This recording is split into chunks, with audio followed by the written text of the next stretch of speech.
Starborn Support presents the 4th Annual Experiencer Speak Conference, a UFO conference focused on the abductee experience phenomenon, featuring well-known speakers in the field. August 28th and 29th at Fireside Inn & Suites, Portland. There is no other conference just for and about experiencers. What you hear and see will leave you speechless. To register and find out more info, visit experiencerspeak.yolasite.com. Experiencer Speak Conference, Friday, August 28th and Saturday, August 29th. Fireside Inn & Suites, Riverside Street, Portland. That's experiencerspeak.yolasite.com.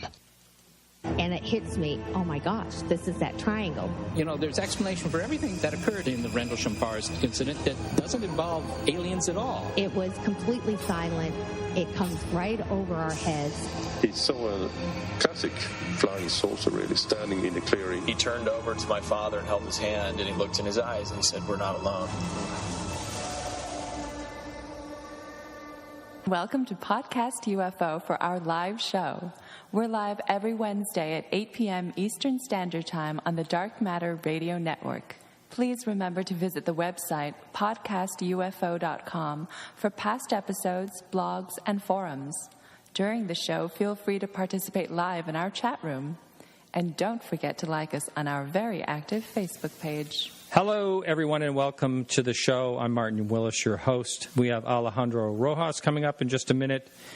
Before that, our guest tonight is Jon Kelly. He's from Vancouver. His website is yourinnervoice.com. Interesting guy. We had him on early in the show about 3 years ago, and I thought he was interesting enough to ask back. He'll be on for 2 hours. We're able to take calls. That's at 603-967-4030. You can jump in the chat room, too, and ask some questions. I want to thank all the supporters. We had a lot of supporters last week come aboard. I thank you very much. Now, I did say that, and I will stick true to my word, I'm going to send out T-shirts to anyone who supports for $10 or more a month.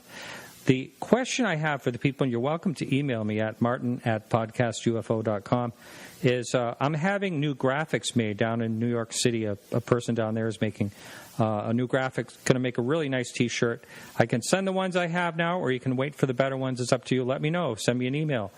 And we appreciate every single listener, whether you can help us out or not. But for only $1 or more per month, you can listen to the second part of the show. And that's enough babbling for me this evening. And now it's time to bring on the missing. He's been missing for 2 weeks. He's back. Alejandro Rojas, how are you? Good, but I'm not talking unless you promise me a T-shirt. It's a strike. You mean, didn't I give you one? I want one of these new ones. Oh, okay. Well, they're not made yet. The graphics are being drawn up right now as we speak. When they are made, will I get one? I better, or I'm not. I'm done. Oh yeah, sure, yeah, absolutely. Yeah. See, I learned that from striking, from the unions and this sort. So I'm a one-man UFO news union. Are you paying your union dues? I do. Okay, we all do.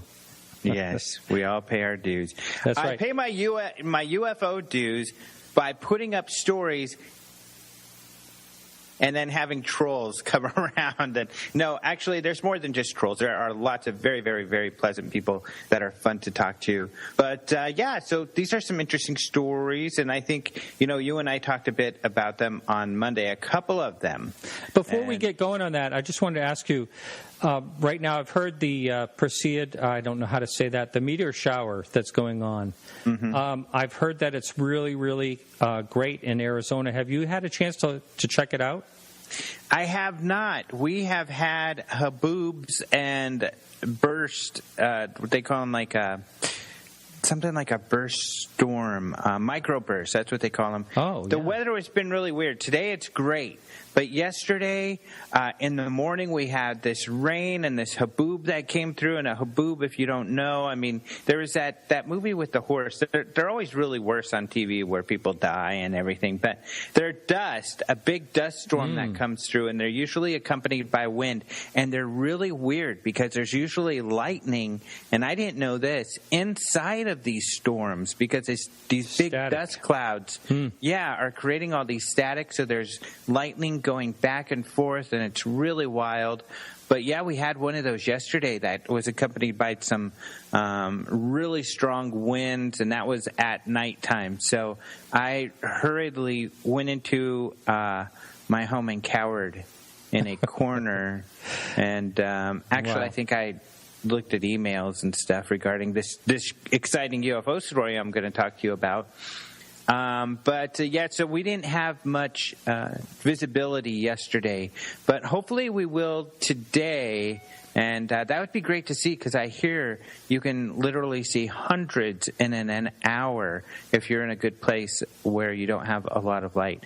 Anyone, anywhere. I mean, there's so many of them that they might even be able to see them once in a while in New York City in between the skyscrapers. Yeah, we've had really bad weather here in Maine for the last several days, but it's just clearing out tonight. So after the show, I might take a look. You should. That'd be really exciting. And it would be interesting to see if there are more UFO reports. I wouldn't doubt that would be the case. You know, a lot of people would say, oh, yeah, there's, people's imaginations or whatever. But when you get more eyes in the sky, you never know. That's how I feel. Yeah, exactly. So what's going on for news? And welcome back. Yeah, thank you very much. It was a very nice, relaxing break. I got to hang out at the beach and also go on a ghost tour in San Diego, so that was a lot of fun. But as far as UFO stuff, some of the stuff I posted since, this is a story from Roger Marsh from MUFON. This was submitted to MUFON, and this is a weird video, and you had brought it up on my show about a UFO video in Indonesia. It was actually allegedly recorded on my birthday, July 17th, over Jakarta, and it's kind of weird. You see this strange, really... it's hard to see object that's kind of floating in the sky. You would think at first it's a balloon or something mundane, but then it has kind of these weird movements back and forth. One strange thing is that the witness says it moves slowly at a constant speed, but in the video you can certainly see that that's not the case, that it kind of makes this weird movement. The weird movement makes me think maybe it's a hoax, but I'm not sure.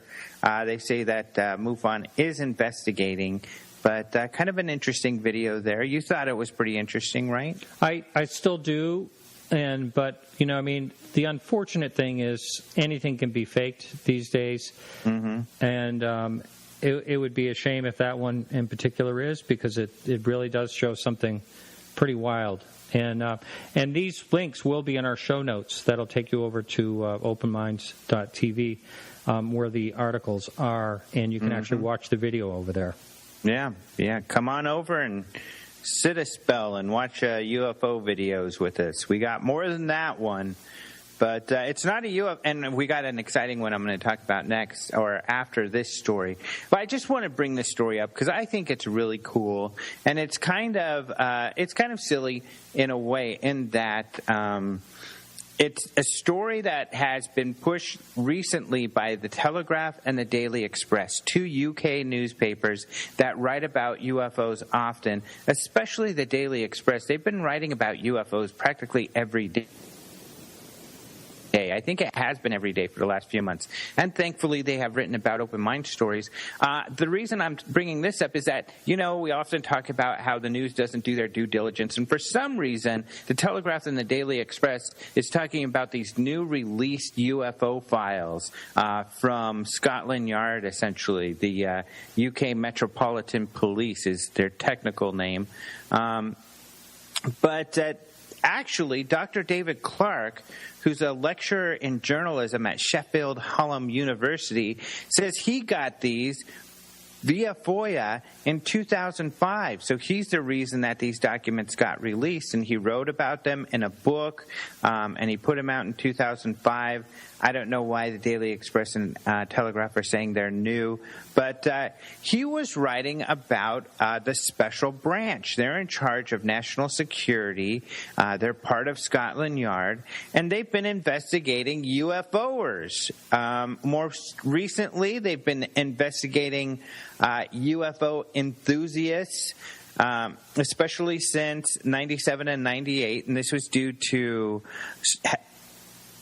Heaven's Gate, that group where they committed suicide. They decided these guys committed suicide, so they ought to start watching these people who are into UFOs and stuff, just in case, there's any more cults being created. So they're looking at people who watch the X-Files and Star Trek, those Trekkies, which, often Trekkies are very strange. I think you'd probably agree with that. But, aren't you? Well, no, I'm kind of laughing because I had Roger Nygaard, who did a documentary called Trekkies, and he was on the show. He's actually a skeptic, and so he's on one of my shows. But if you watch that show, it's on Netflix, called Trekkies. You really I've heard about that. Yeah, you do see some some real characters for sure. Absolutely. And I'm kidding because I'm a bit of a Trekkie myself, definitely. And, one of the other shows they watch, you probably had Bryce Zabel on, I think, but a friend, he's written a book with Richard Dolan, a great guy. He did a TV series called Dark Skies that was kind of an answer to X-Files. I think it was NBC. I should have looked this up. I keep forgetting. And it was about MJ-12 and everything. But that was listed in their documents as well. So they didn't find anything essentially, but they had decided to keep an eye on him in these official records. What's also interesting, and they called it, ufologists, that they were looking at ufologists. But what's really cool, older files also show that they kept an eye on other UFO organizations, mainly because they thought they might be related to communists. Because as you probably know, in the 50s there were lots of contactees, and the contactees were talking about, we shouldn't use nukes and we need, peace and love. And they thought, and of course right-wingers, anytime you talk about peace and love, they think, these are communists. So that's kind of what happened. And the right-wingers actually got the police involved with looking at, especially at one cult in particular, and I hesitate to call it a cult because really that's kind of a negative sort of term if you look it up these days. But this was a UFO religion, essentially, that had started, called the Arthurians. It started by a guy named George King, who said he was channeling aliens, an alien called Arthurius, and they even let him do this on TV in like the late 50s. So they were being watched to see if perhaps they were they were communists and pushing a communist kind of movement. But their movement was not so much about communism. It was about no nukes, and it was also about releasing UFO information. So according to Dr. Clark, these were the first people to have a UFO disclosure march. And this happened really? Also in the late 50s. Yeah, kind of interesting. I had no idea. Wow. Yeah, the first people to do it. And so they were some UFO activists. And supposedly, I guess some of the people from the special branch went there to watch. I guess there were a lot of people that were watching, but once the guy started giving his speeches, everybody went away and they lost interest. So was there a little 4-year-old Stephen Bassett there? There might have been. I don't know, but I doubt it. This was quite some time ago. I don't know how old he is, but right, it was who knows? Maybe. It was kind of a joke, but yeah. Sorry. Yeah. No, I realized it was a joke. Okay. But all right. I really screwed that up. I'm going to edit that. You don't have to. Leave it in. All right. Okay. I dare you.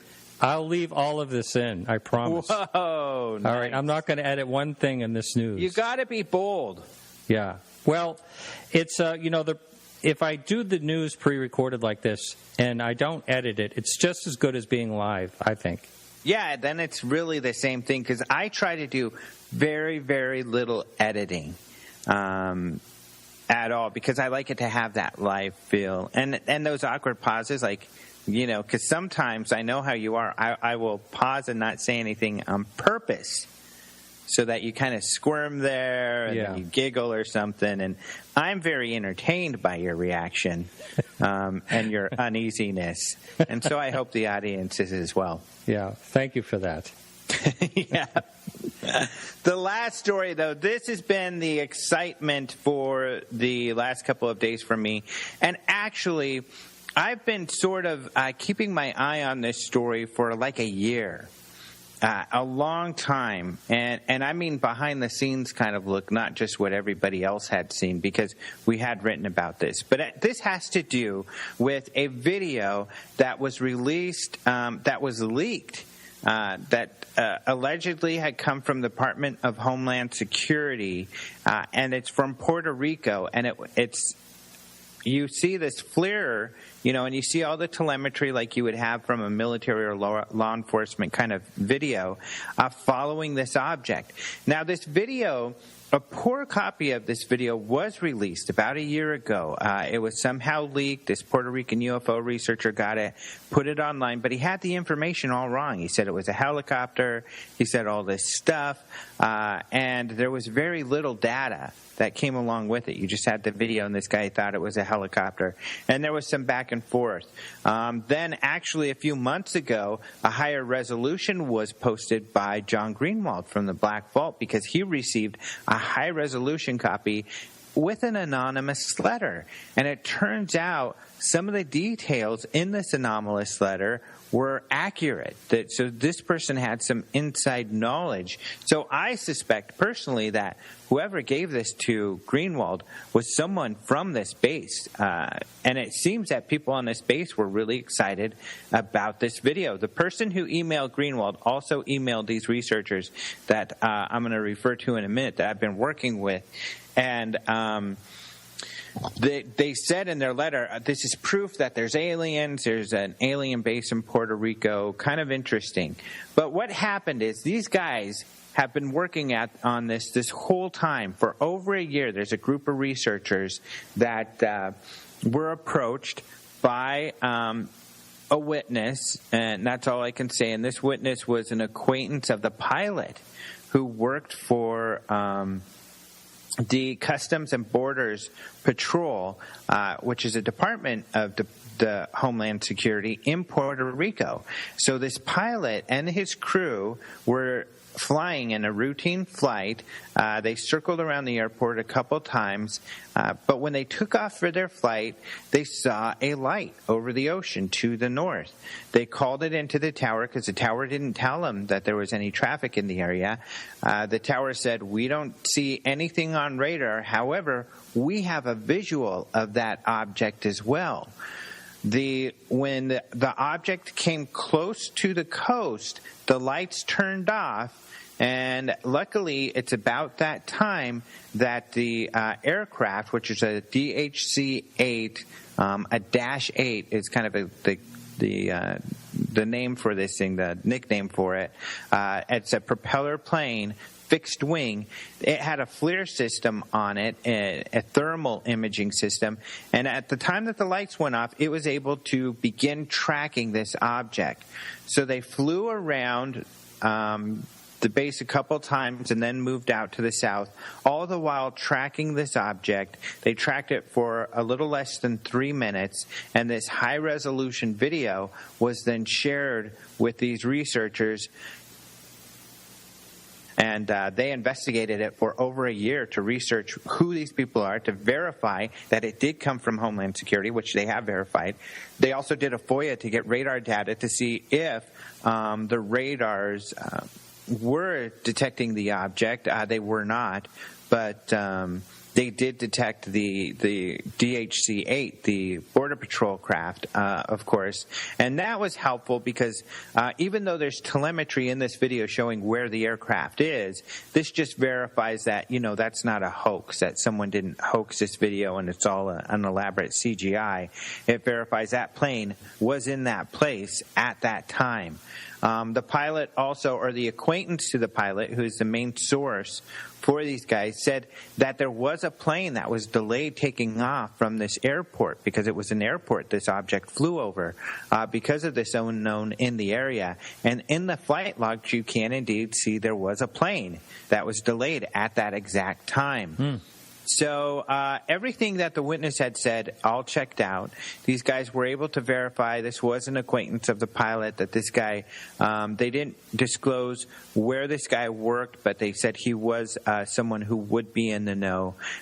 They were able to verify all of this. And, you kind of got to then trust the researchers and that they've done a good job verifying that. But these are people I've known for years. They're some of the best, I think, researchers in this field. So, are you able to disclose who they are? Yes, I can, because now they've released this document. Just yesterday they released it, and luckily they let me have a preview so I could write a story and summarize it so I could help them get the word out and tell people about them releasing it. But they released their 162-page analysis, and I've summarized it in my story. But the people a lot of them work with MUFON, although this was done outside of MUFON, and they want to be very clear about that. And mostly it's because the witnesses didn't want it to be part of MUFON. The witnesses are very scared about any repercussions, so they only wanted a very few people to be involved. This was first given to a lady who's actually a MUFON investigator, and she's also a famous Cuban-born science fiction and fantasy writer. She's like the best-selling Cuban fantasy and science fiction writer, I believe, but she's very popular. Dana Chaviano is her name. She was the first one that was approached by their source. So she went to essentially her MUFON boss, which is Morgan Bial. I don't know if you've talked to him. He's the Florida MUFON guy who runs that chapter there. And they decided then to put together a small group of friends, including Rich Hoffman, who works in the defense industry. He's also a MUFON state director, I think for Alabama. I forget which state. And then they also got involved Robert Powell, who is the director of research for MUFON. They got a couple other guys involved also with some science background. One of them is a physicist. And so this was the core group that did this long investigation. And they determined what the witnesses believed and had said. The witnesses said this thing had flown from the ocean over the airport and then back out into the ocean, and that it went through the water, and that it moved very quickly through the water and then split in two. That's what the thermal imaging video appears to show. This group did some research to figure out where this object was and its flight path in order to determine its speed, and they determined that it was going around 80 miles per hour on average, but at times it was going 100 plus in the air and through the water, that it went into the water and barely slowed down at all. There, you can barely see, I think, a couple light splashes when it's by the water. But, I mean, that's what it appears this thing's doing, so it's really strange. A lot of investigators and researchers have looked at this. Prior to this report coming out, there was a lot of speculation, and a lot of people who had done some research based solely off the video and the telemetry in the video. Some of those researchers, not all of them, but some, like Mark D'Antonio and at least one or two other people I've seen online, determined that the object was a balloon. What they said was that the aircraft is moving around this object. So the background is moving very quickly. So even though it looks like the object is moving quickly, it's not. It's moving very slowly, and it's just a balloon. Can I just interrupt you right there? Mm-hmm. Yes. That's the first thing I thought when I watched the video, too, except when it gets to the water. That doesn't make any sense when it comes to what it is doing in the water. It's like going in and out of the water, barely making splashes, and moving really fast. So I agree, when it's up in the air, the first thing I thought, well, it looks like it could be a balloon turning and twisting, and possibly the background from an aircraft being going by it. You know, it could make it look like it was moving faster than it was. Mm-hmm. But how do you explain? How would Mark D'Antonio, and I'm glad to hear that he's at it again. But how would he explain it going through the water? He hasn't finished his analysis, but I've gone back and forth with him on that because I agree with you. It looks like it's going into the water. The researchers who are calling them, they posted their research, by the way, on a website called the Scientific Coalition for Ufology, where if they do further studies like this, they'll post more stuff. So the SCU is how I'll refer to them going forward. But they say it looks like it's going into the water. And everybody said it was going into the water because it was going into the water, and that they've been able to demonstrate because of the reaction of the thermal and where you see some light and dark patches, that shows there was some splashing and it was going into the water. So I asked Mark to say how it looks like it's going into the water. He says it's not. He says that with these sorts of radar, it's detecting thermal. So the object is really dark through most of this video, but when the background is a similar temperature as the object, then the colors will be similar and the object will seem to disappear. I have a problem with that because the only times this seems to happen, the object only seems to disappear when it appears like it's going behind trees or it appears like it's going through water. If this effect was happening, why does it only happen around the trees and around the water? That doesn't make sense to me, especially because the trees and the water are not going to be, the trees are probably not going to be much different than the ground in temperature. If anything, they'd probably be cooler. Same with the water. The water would be cooler. So you would think that the difference between the object and the water would be more drastic, not less. And while it's going over the water and it seems to be above the water, it is much more, there is more contrast between the object and the background. So it appears to go through the water and through the trees. It looks like that's what it's doing. And so that was my thing with it, because people speculated a balloon, but this object did seem to move pretty quickly, and it does move from one point to another. And it seems to move through trees and at one point be over land and one point over water. So what the SCU had found, seems more like what is going on in the video. But Mark, so far, is sticking to that it's a visual effect, and he's doing more analysis to determine if he's right. Well, please give my best to him. I'm glad to hear he's back at it. Yeah. And for anyone that doesn't know, Mark D'Antonio had some serious health issues, and we're all pulling for him, and sounds like he's getting back to it. So I'm glad to hear that. So, are you going to be doing a podcast about this next week? Yeah. All right. My Monday podcast will be about this. I'll have Robert and Morgan on the show, and we'll talk about it. Also, our UFO update for next week will be about this because there are more developments. There's more people looking at it, including other scientific organizations. Really? Wow. That's which good. Have had a positive response. They think the report's good, and they think it's an extraordinary case.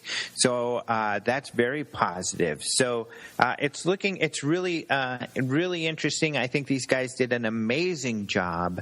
And I think one of the trouble, it takes some time to go through a 162-page report. And that's what a lot of is going on right now. Researchers like Mark and others are going through this document. And the researchers are very open to alternative ideas, but they do ask, and I think it's fair, look at their research before you comment, because there's been a lot of that. Look through the research, because they've probably addressed whatever your concern is. And if they haven't, they're more than willing to do so. Well, thanks so much. They've made themselves very available. Thanks so much. We ran a little long this time. Okay. Almost a half hour, but that's fine. It's been real interesting, and I can't wait to actually listen to those guys talk about it next week. Yeah, that'd be great. Thanks again for having me on, and check it out. And again, people, you can find all these stories through the show notes at podcastufo.com. That'll lead you right over to openminds.tv. And if you hang in there, we'll be coming back live with Jon Kelly in just a minute. Thanks again, Alejandro. Thank you. And we'll talk to you next week. Yep, talk to you soon. Just wait for the music break. We'll be right back.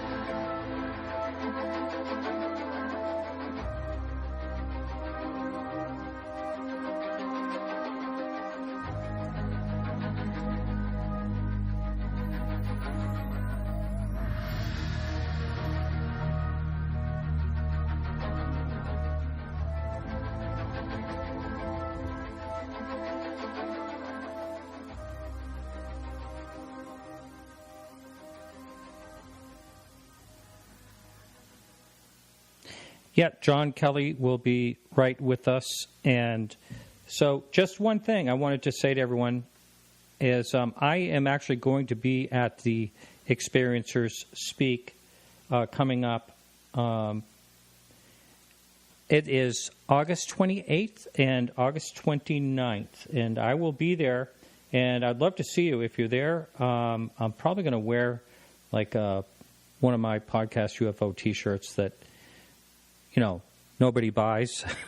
Again, I'm going to have new graphics made, and they're coming out really soon. I'm trying to reach Jon Kelly right now, and so that's August 28th and August 29th, and that's at the Fireside Inn in Portland, Maine.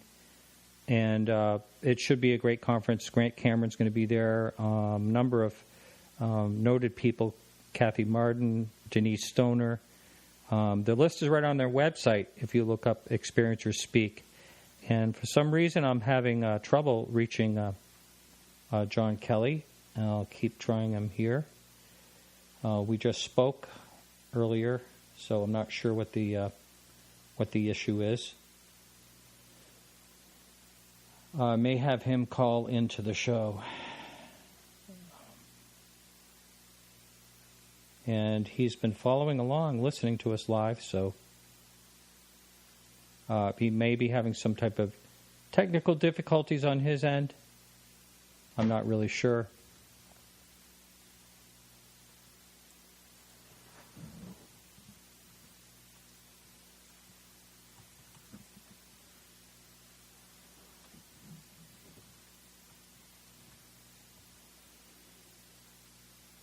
All right, so I really apologize, everyone. We're going to try to get this straightened out as soon as we can.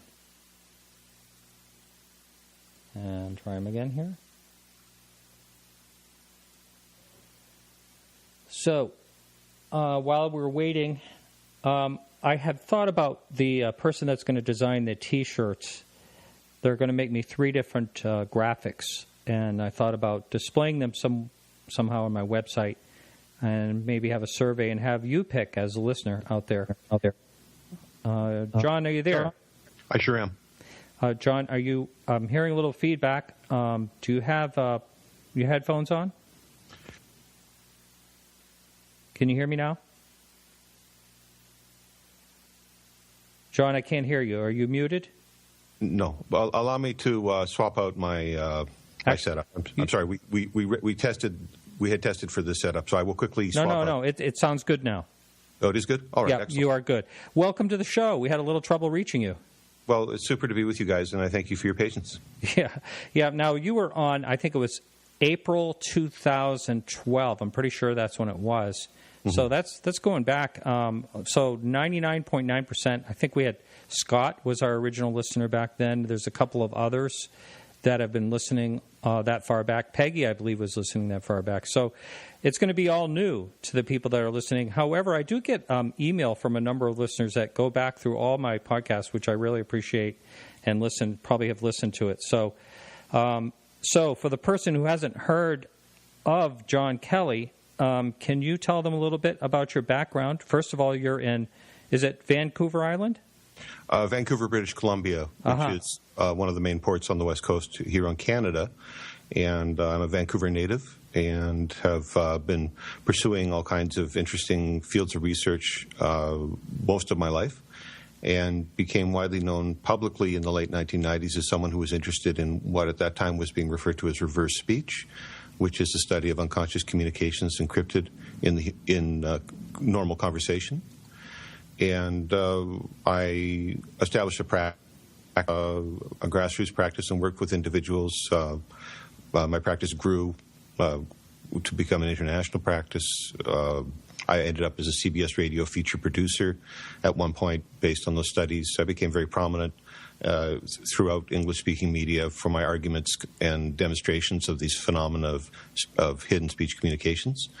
And parallel with that, I developed some very interesting visual catalogs, including high-resolution photography produced during yoga meditation sessions, and as well as documenting through video the local and regional UFO phenomena of the Pacific Northwest, as well as events in Texas, Stephenville, the Marfa Lights, and other interesting areas. Mount Adams, the famous Kenneth Arnold sighting in that region. I've spent extensive time with high sensitivity night vision equipment in that region, taking recordings of different phenomena. So it's something I immersed quite heavily into as an opportune situation, being as I am in the Pacific Northwest, which is a high incident of sightings and accounts and film that come out of this region.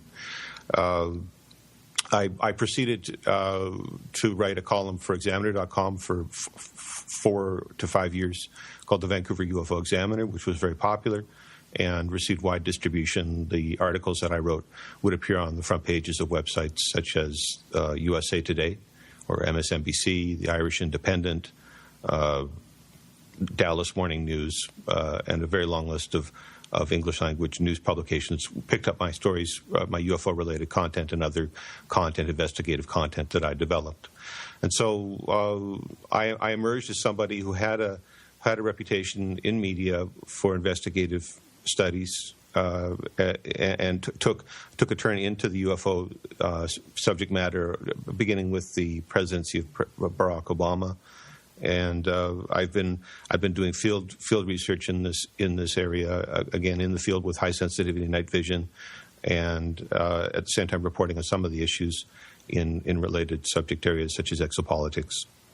I currently write for newsinsideout.com, the news website that I co-founded with Alfred Lambermont Weber at the end of last year, which was coincident with the time of the wrapping up of my Examiner.com column, which is something we'll talk a little bit about, I'm sure, as the interview develops.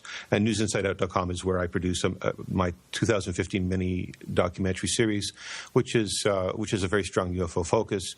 It takes a deeper look at my footage from Marfa, where I have pristine quality Marfa Lights, 3 CCD images that I produced on site, as well as the Mount Adams UFO phenomena, the Okanagan, British Columbia UFO phenomena, and many other sort of insights emphasizing the psychic aspects of contact. And even for the videographers who are out engaging with UFOs, there's evidence that suggests that they're anticipating the events and having their equipment set up on time prior to the incidents, so they get very, very good quality footage. The psychic dimensions of UFO contact appear to be very important, and they're prominent in my research and with the people that I interview and discuss these questions with. And so this is an ongoing theme, I think, in my work, is the encounter with the psychic nature and coming to terms with our own psychic nature. People who engage in these types of studies may find it has awakening powers upon them. They may find they start to see expressions of what could be interpreted as telepathic communications with extraterrestrials as a consequence of participating in sky watches and searching the skies and attempting to document the different things that are out there. Certainly there is a lot out there. People who are equipped with night vision see a lot further than the unaided eye. And when you expand your pool, so to speak, of phenomena, it's more likely you'll see more phenomena. When you're looking in two different spectra of light, in visible light and in infrared light, both concurrently, you've expanded your opportunities to pick up on some of the unusual stuff that's out there. And it's surprising to most of us, I think, how much unusual stuff does populate the night sky, and that's one of the things I enjoy, particularly this time of year. This is the season to be out. We have the warm nights and so on. This is the season typically where I'm out in the field somewhere studying the skies, hoping to get some exciting footage and to maybe grow my understanding a little bit more about what's happening in the contact arena in a direct way. I'm generally very hands-on. I like research that I can evaluate and measure, and so I've picked these subject areas that I can tinker with and conduct my own experiments. And it's been very productive time. Again, since I became known publicly 15 odd years ago, I've produced a lot of groundbreaking research, the audio studies, photographic and video, and all of it is finding an audience and finding its way, in social media. I think I have a good catalog of independent research, as well as some perspectives on some of the contemporary issues of the day that people are discussing, whether it's disclosure, exopolitics, or other related questions to the UFO phenomenon. Now, I've been out there a few times, and you don't have a lot of clear skies out there. Is there a season like this time of year? Is it clear a lot more than other times of year? Summers in Vancouver can be exceptionally good. This being a warmer year than most, we've had more hours of sunshine, I think, than we would normally get. And we got it. We had it early in the season. So for the Vancouver-Fraser Valley region, the crops have been triggered due to the excessive sunshine. They started coming out, maturing 2 weeks early. So our harvest seasons have somewhat been skewed because they can't pick the crops fast enough to get them out to market and so on. So. That's an indication of how much blue sky time we've had this year. Although where I live is a rainforest, and so we do have excessive dark sky conditions, meaning that we're under cloud or rain for a considerable time of year. Many Canadians are famous as snowbirds who flee the Canadian winter to find sunnier climates, if only for the sake of their mental health.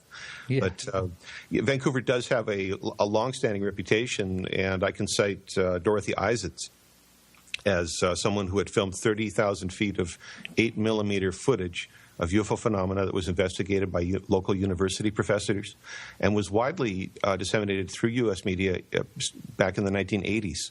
There's many paranormal and UFO-related shows from that time. Some of them are on YouTube. You can go back to the way back there and see how much media coverage there was of Dorothy Isaacs' UFOs. And this is a housewife who simply had a personal camera that she took out on her back deck. I remember, yeah. In Vancouver, and she got film after film of unusual things. And she eventually published a book. I went to the book launch at the Vancouver Planetarium, and I asked a question from the audience about, what are the mechanics of setting up contact? And she presented it that it was as easy as just participating. That if you had the desire for something to happen, that it could manifest this way, and that people should not be inhibited around exploring these questions in their own personal way, as well as trying to support the organized efforts that are out there as well. Okay. If you're listening live, we're on with Jon Kelly, and you can dial in if you'd like at 603-967-4030. And if you'd like to ask a question on the chat room, that's right at podcastufo.com. You mentioned earlier, just a minute ago there, about how the psychic phenomenon there's some type of psychic relationship. And I was, just a couple weeks ago, I was down in Maryland. I did a live show down there with an old-time researcher, Ray Stanford, and he was saying he used to get what he called UFO-topia. Like he could feel like he was going to have a sighting, and he felt like upbeat, and he just knew it was going to happen. And that person, that man, Ray Stanford, has had so many sightings. He wouldn't tell me exactly how many, but I know that you've had a lot of sightings as well. And so it is really strange to me, and I'd like to explore your thoughts on why certain people, you always think of UFO hotspots, but secondly, like this woman on the back deck of her at her house filming all this footage, and other people who have an idea like the next day to go out and set up their camera because they're going to have a sighting. I remember you talked about that last time. So how do you suppose this actually happens? What's your thoughts? I have, this is an enormous topic, but essentially, the premise that I start from is that human beings are born with an existing psychic nature. As to whether it is dormant or active within them as part of their day-to-day experience, it could vary from individual to individual. But I think there is certainly some conception that in Stone Age cultures, certainly in the times of all of our ancestors, that the burden on human intuition was very great in order for survival and continuity of the species. And so people living under intense pressure, not in high-tech societies, but under Stone Age conditions, were compelled to use their minds and expand their mental reach in order to survive living in the forest. And so I think that there's an element of the archaic within us. Our ancestors may have been more intuitively developed or active than people, technologically enabled people of the present time, convenience-oriented people, and so on. So I think we are tapping into something inherent within our potential rather than some new invention manifesting in the 21st century, so to speak. As you said, our legacy contactees, and there are many different opinions about reports of the past and the many personalities who've reported UFO contact. But one of the lingering threads, back through Adamski and others, is the telepathic contact. It's one of the lingering threads, and it persists today. Today, I am in contact with videographers who report intensive interdimensional contact as a part of their the milieu within which the videography occurs. In other words, if they weren't having all this out-of-body travel, they may also not be the videographer who shows up with all these different kinds of flying saucers and other things in their footage. So what is happening, I believe, is that viewed from my perspective, the contact experience is offering an opportunity for us, for human beings, to get in touch with our own psychic nature and come to reconcile that, and perhaps at the same time to observe that the cultural environment within which we live, just as we say, we understand that there are niche minority audiences interested in these types of research fields, and even those who have serious interest in these questions, not simply as some sort of entertainment. Our culture, the mainstream culture here, offers an adversarial environment for many of these kinds of questions, and so this kind of irony manifests in a context scenario. We begin to become aware of our predominant psychic nature. And then we begin to see the rest of our lives in this context that are we living in harmony with our own innate sense of being, and are we living in harmony with the environment as an expansion of that question? The inner environment and the outer environment our questions about these things are awakened through the contact experience.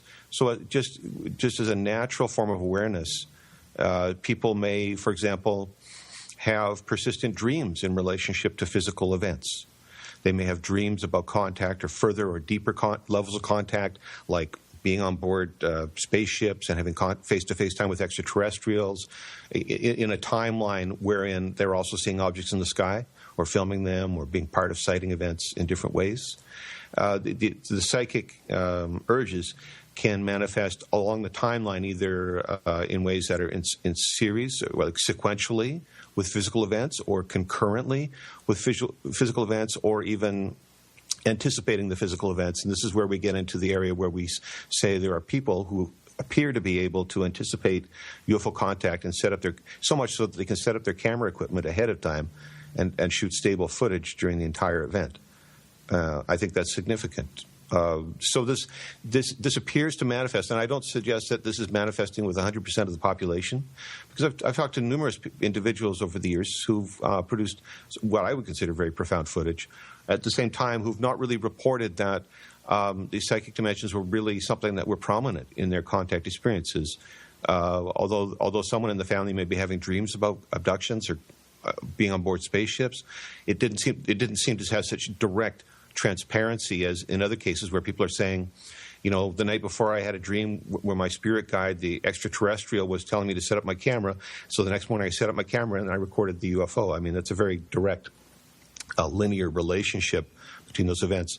So I'm excited that this population, I don't know if it's cultural creatives or Generation X's or how we could define this community that seems to exist, but there appears to be psychically active participants in UFO contacts all in different parts of the world, and they are becoming more visible and prominent. They're self-publishing. They're using social media to get their experiences out into public discussion, and I see this as this emergent contactee population that will be setting the bar for ufology and research and theories to interpret the data to follow. I see this emergent population as the people that I hope to reach in this window of time that we're in now.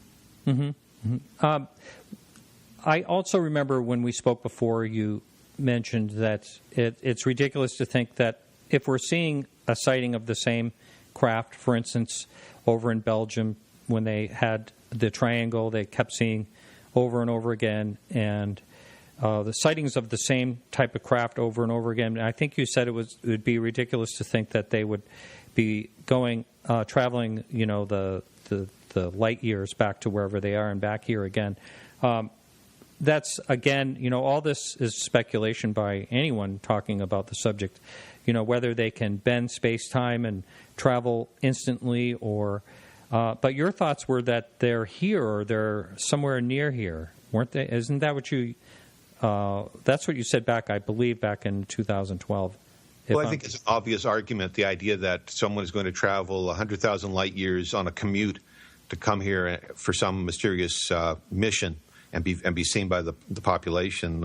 It seemed kind of a stretch. What I'm possibly more open to is this idea of dimensions that may be, parallel and just, one wavelength out from ours, and creating a sort of instant proximity that may also help to interpret instrumental evidence that shows UFOs manifesting and demanifesting. Mm-hmm.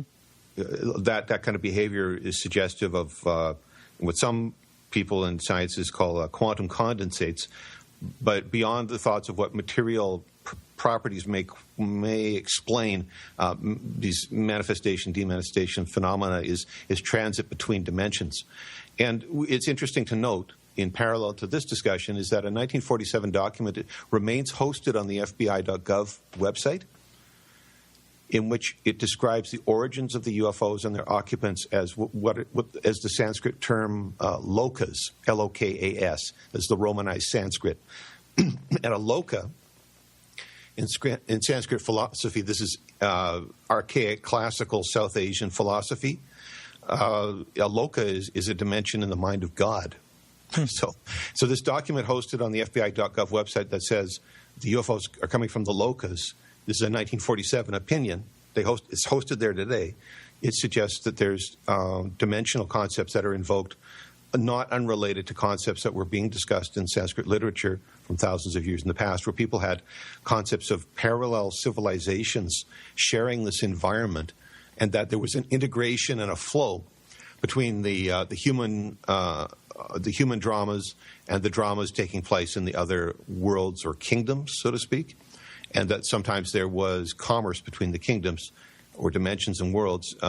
People moved from place to place. People had struggles and difficulties. Sometimes people and entities killed each other, as described in that literature. So the Sanskrit literature, as we know from Dr. Oppenheimer's concerns regarding becoming gods at the time of the atomic age, in which he is said to have quoted the Gita, and Krishna, the great speaker of the Gita, is talking about all these divine properties, and it was interpreted by the scientists of the time, Robert Oppenheimer being the most prominent of them, that humanity had acquired the power, the power of the universe. Like we could create the heat of the sun on the Earth on demand by exploding nuclear materials. So the scientific community, in other words, was very serious about the ideas found in Sanskrit literature. This is not an abstract notion to scientists like Dr. Robert Oppenheimer, is like one of the fathers of the atomic age. So I say that there was a lot that we can test and measure in the Sanskrit spiritual science that's presented through texts like the Gitas, or through direct transmission from teachers in Tantra Yoga and other archaic traditions that are still alive today. People can still study those practices, and I'm one of the people who in fact did personally study those practices and produced a lot of instrumental material through photography that's related to those studies. Is quite unique. People who are my friends on Facebook see a number of those photos up there. This is radio, so I can't really show you a photo on the air, but to say that I have a deep investment in those practices and studies, and it's the foundational work from which I see these events. In other words, I bring a yogi's view to the UFO contact question. To some who are participating in UFO contact and extraterrestrial contact questions, there's a sense of absolute outcomes being maybe diplomacy or cultural exchanges, or time on spaceships and other sort of measurables. many claimants, like Billy Meyer, for example, claim to have been on spaceships taking pictures outside the windows and such. So that is seen as sort of, in the UFO contact timeline, that is seen by some as an outcome of participating in this. If I go looking for UFOs, it surely means that down the road I'll be up there, talking to Captain Kirk or somebody, right? But from my perspective, from the yogic perspective, really, the UFO contact is something that happens along the way. But it doesn't serve as a final outcome unto itself. I may or may not be interested in becoming an ambassador for other civilizations. I may or may not be interested in spending time on spaceships. I mean, I may have a lot of things to do right here in the city, without leaving on some spaceships. So I'm not necessarily identifying very strongly with those outcomes, which maybe is a little different considering the hours I have invested, in other words, in contact and documentation. It may seem a little odd that I'm really not pushing. We need to get on the spaceships and go to some other planet or something like that. I'm not really pushing that kind of initiative. I see it as more as educational opportunity. I see it more directly and immediately relating to psychic development and awakening of consciousness within the individuals as a platform for the expanded consciousness. And I think that is something that's immediate. I think that people can have psychological breakthroughs about sense of limitations, about human behavior and human potential through participating in these events where people are beginning to demonstrate precognition and other kinds of advanced behavioral performance. Then I think that is really consciousness expanding, and I think it is a way to participate in the evolution of the species. These are the kinds of visions that I bring. It's all about the consciousness at the end of the day. I have a lot of instrumental evidence, and I've got a lot of hours in the field, but at the end of the day, it's a state of mind and what we've learned about ourselves, the reflections that occur within our minds as a consequence of these events, I think is really the big takeaway. Every time I bring up in one of these shows the possibility of interdimensional or dimensional or time travelers or whatever, other than the extraterrestrial, idea of the whole situation, I get email. But do you theorize your own thoughts? Are your own thoughts that these are more of interdimensional than extraterrestrial? Well, those are two widely used terms. In producing footage, I don't have like some. My footage and experiences don't meet a lot of standards. In other words, I don't have vehicle registration codes. I don't have pilot's licenses. I don't have in-cockpit footage. So I may have a sense of who's up there, but I don't have a lot of bona fides. To show you, documentation from their embassy or whatever, right? In other words, this kind of differentiation, I think this is an important part of my research approach, is that these discrete questions don't necessarily hold a lot of water in my world, because at the time of recording, it's inconsequential to me as to the absolute origins of the subject that I'm filming. If they are, let's say, hypothetically in possession of dimension shifting technology, there's reasons to believe that that's going on. Or they're just traveling so fast when they take off, you can't see them. Both those possibilities exist. There's limits on the technology I have disposed to produce those kinds of measurements. But also, again, I have limited personal investment in trying to figure out if these are the Romulans or the Andromedans. I mean, my research doesn't attempt to answer those questions. In this way, I'm very vague, you see. While I'm producing all this concrete material evidence is instrumental based rather than opinion based, at the same time, I don't care who triggers the awakened consciousness, as long as the awakened consciousness manifests as a consequence of those encounters. It could be the Raelians, or it could be the Pleiadians. I mean, I just don't have any investment in those questions so much. So, but I am able to cite the FBI's website and that document that talks about locas and UFOs. I mean, they're hosting the document on their site. That must have had some currency in that organization at some time. It's still on the site. Yeah, it's 1957 document. pretty amazing. Okay, so that's it for this part of the show. If you'd like to listen to the full show, all you have to do is support us for $1 or more a month, and that information is right on our website, podcastufo.com. And again, for the $10 per month supporters or more, you get a free T-shirt. It could be the existing T-shirt that you can see on our website, or we are having a new design made, new graphics made. Should be a pretty exciting T-shirt if you want to hold out for that. And I want to thank everyone for helping out with the show today. Producer Keith, and I want to also thank Alejandro Rojas for the news. Our guest, of course, Jon Kelly. Peggy manages our Facebook page. Remember to like us on Facebook for all the latest UFO news. We have Carrie Lloyd Whitehouse for the music, and also Bruce Rainier, and 2 fans of the show that help us out with music. And so we'll be here next week with Nick Redfern, always an exciting guest. And so you can listen to us live anytime for free on the Dark Matter Digital Network. And we'll see you next week right here at Podcast UFO. Keep your eyes to the sky.